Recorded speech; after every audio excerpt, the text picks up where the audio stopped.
You know me, I'm Dr. Mark Andrew Holowchak. I'm a Jefferson scholar, historian, prolegomενist, and analytic philosopher. And here we're going to do another episode of The Real Thomas Jefferson. I think it's number 29. Talk about Jefferson's views of Quakerism. Um, and I'm flying solo today without Donna, teacher Vitek. She's been under the weather all week. So we're going to have a go at this without Donna, see how that goes. All right, so the title of the talk is Jefferson's View of Quakerism, or Why Jefferson Admired the Quakers for More Than Their Oaths. A little yuck stuff here.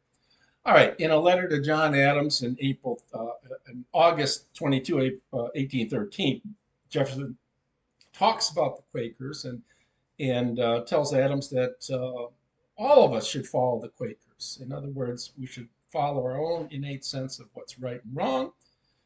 We should live without priests, any form of political hierarchy, and we should hold in disdain all but the most uncomplex matters related to religious teachings, to religiosity, namely like Jesus's teachings, which were uncomplex to the heart and spoke to all people in language all people could understand.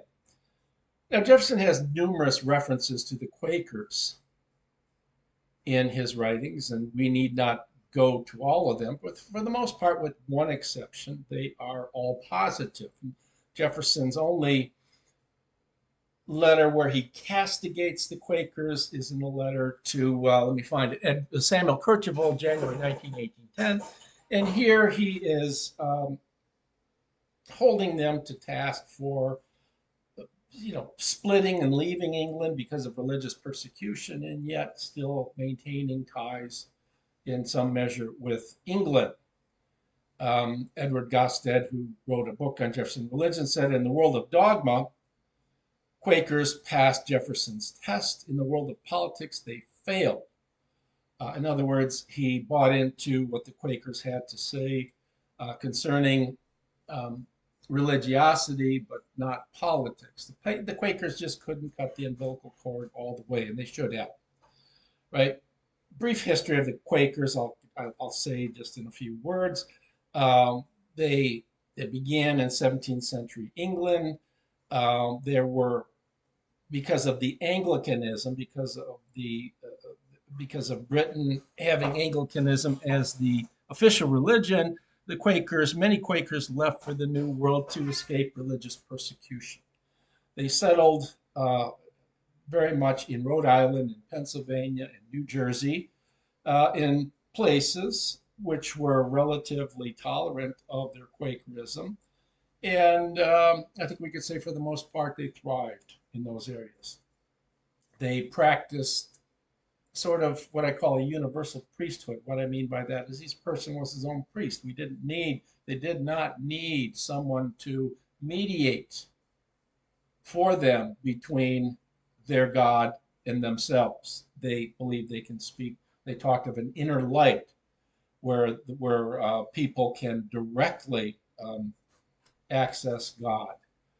Now, Jefferson wasn't a Quaker, of course, and the reason for that is because he refused any kind of involvement in sectarian religions, and Quakerism was a sectarian religion, even if it was freed from many of the shackles, many of the encumbrances of most sectarian religions. He says to Ezra Stiles in 1819, I am of a sect by myself. I take that, so emblematic of Jefferson as the person. He is not wedded to any political party. Even we talk about Jefferson as the originator of republicanism as a party. Jefferson never saw that. He saw himself as someone who backed a political philosophy. And I've often mentioned this point: government of and by the people, with rights and liberties secured for those people. He thought that any true instantiation of political vision should hold to those principles, and he mentions them as basic human rights in his declaration. Right? He writes to Francis Hopkinson's early in 1789, I'm not a Federalist. because I never submitted to the whole system of my opinions to the creed of any party of men, whatever in religion, in philosophy, in politics, or in anything else where I was capable of thinking for myself. Such an addiction is the last degradation of a free and moral agent. When he's talking about federalist here, he's not talking about the federalism of John Adams or Alexander Hamilton or other people, other high federalists. He's talking about the federalists of those who were arguing for adoption of the Constitution and the anti-federalists who were arguing against adoption of the Constitution, right? Um, the venture of Hamilton with Madison, right, prior to concerning the debates of the Constitution. All right, Jefferson always said if we follow the example of Christ, we'll be all right. And Christ, he always thought, was really preaching that each of us should be his own, right, judge of how to act and what's right and wrong. Uh, Now, Jefferson was always chary of the sort of Christianization that we have today with its metaphysical entrapments. He says to Elbridge Gerry in 1801, um, the religionists over the centuries have added metaphysical scribble to the mild and simple principles of the Christian philosophy. It has been their job to sophisticate it, to ramify it, to split it into hairs and to twist its text till they covered the divine morality of its author with mysteries and require a priesthood to explain them.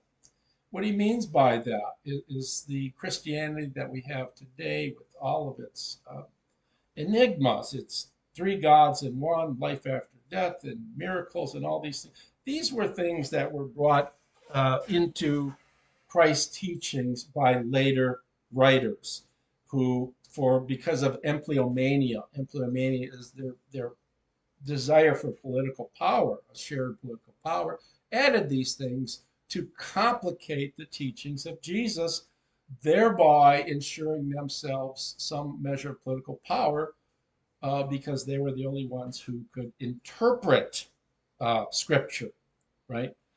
And that's Jefferson's view. Now he says the Quakers seem to have discovered this.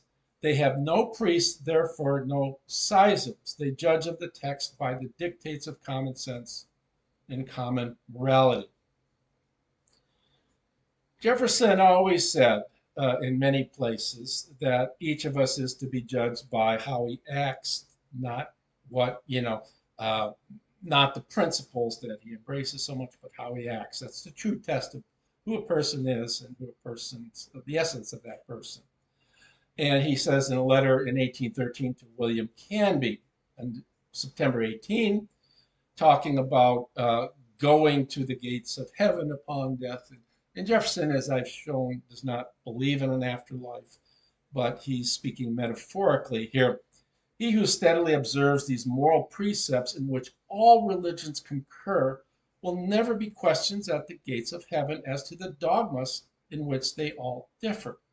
That on entering there, all these are left behind us, and the Aristides and Catos, the Penns and Tillotsons, Presbyterians and Baptists will find themselves united in the principles which all are in concert with the reason of the supreme mind. And as I've shown before in my book on Thomas Jefferson on religion, that Jefferson really thought the principles on which all reasonable religions agree: love God, love fellow human beings. So we have certain duties to God, we have certain duties to other human beings.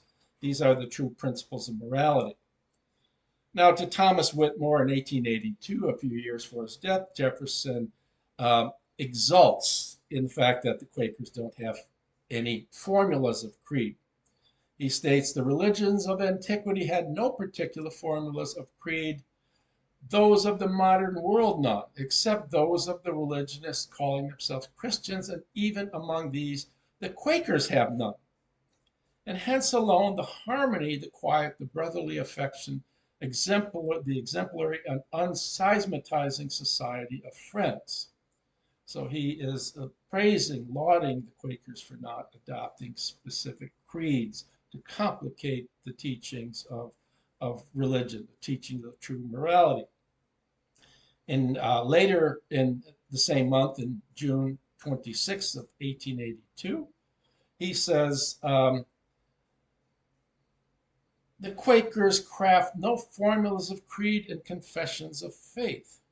Agreeing in the fundamental doctrines of the gospel, Quakers systematize about no mysteries, and keeping within the pale of common sense, suffer no speculative differences of opinion any more than of feature to impair the love of their brethren. So all these metaphysical entrapments, all the things added to the teachings of Jesus for Jefferson, are things that get in the way of true understanding of what our moral obligations really are. Okay, so the Quakers, Jefferson thinks, have demythologized, they have depoliticized Platonic Christianity. They have cut to the core and stripped away all the metaphysical absurdities of today's current Christianities and come to the core of what Jesus' teachings really comprise, namely love of God and love of a fellow human being. He also, of course, respected the Quakers' manner of living, which was inordinately uncomplex and agrarian. Jefferson, as we know, was a committed agrarianist. Okay. Now, that is not to say Jefferson's respect for Quakers goes only so far, because they too, um, were at the border of adopting creeds. They had metaphysical religious disputes, from what we know, debates over religious understanding through the inner light versus reading the Bible. So, should we just access God through each person through his own inner light, or should we use the Bible to supplement? There were debates concerning that. The viability of the Trinity. There were debates concerning whether God was one or three. And they debated also the need of religious rituals like baptism and communion. So the idea here is Quakerism was not creed free. Quakers, too, I would add, their manner of living Jefferson loved because it's rather simple, but it was perhaps oversimple.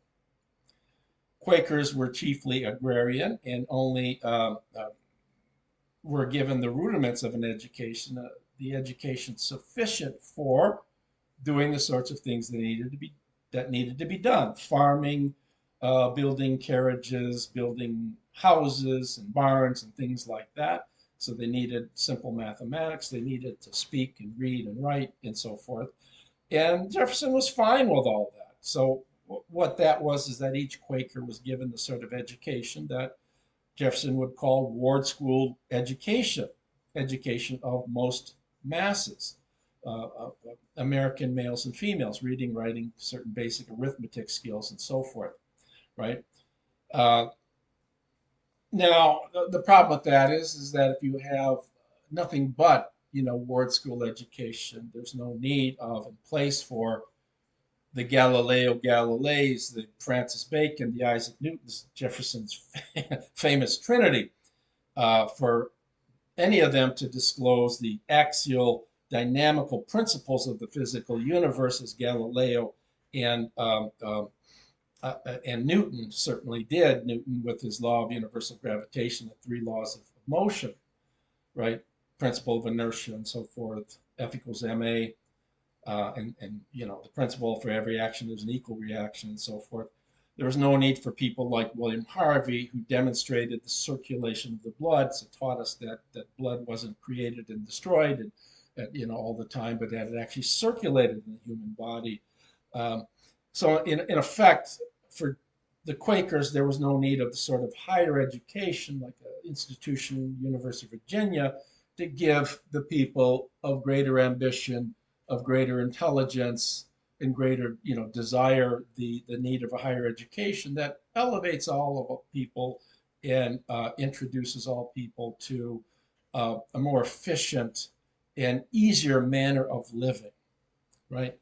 So that, in a sense, is Jefferson's complaint of the Quaker manner of living.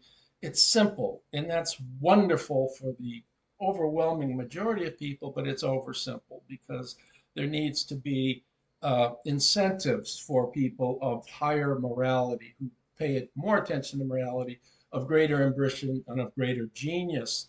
Uh, grammar schools and beyond that, universities like um, we have today Princeton, which was the College of New Jersey in Jefferson's day, and the University of Virginia, which Jefferson created to take people to the next level. So I close by noting that Jefferson had great respect for the Quakers because they had an uncontaminated view of religion.